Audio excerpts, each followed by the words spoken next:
Mambo ya msingi ya kuzingatia unaponunua hisa.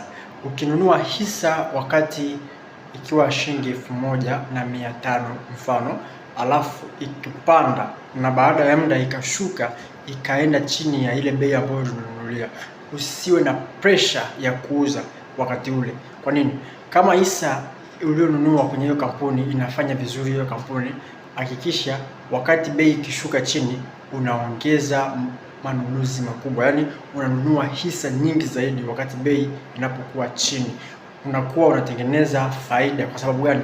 Kampuni inayofanya vizuri, bei yake ikishuka ni fursa kwa mwekezaji kununua hisa zaidi, na baada ya muda huwa bei inapanda, na ikipanda inakuja kuzidi ile thamani ya hela ambayo ulinunulia, lakini pia utakuwa umeongeza thamani, kwa sababu iliposhuka umeweza kupata hisa nyingi kwa hela ambayo ungenunua hisa chache ikiwa bei ikiwa juu. Kwa hiyo tafsiri yake ni nini?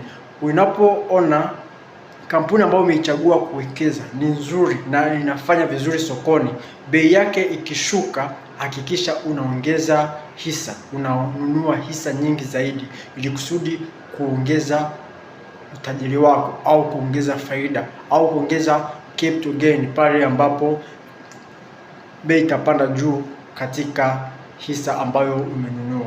Kwa hiyo uwe makini, usikurupuke wala usiwe na shaka katika wakati wa bei zikishuka, lakini uwe na hakika na kampuni ambayo unakuwa unawekeza, kama ni kampuni ambayo inafanya vizuri sokoni, ili kusudi uwe na uhakika wa kuweza kutengeneza faida pale ambapo bei ikishuka, uweze kununua kwa hisa nyingi, ikipanda uweze kutengeneza faida.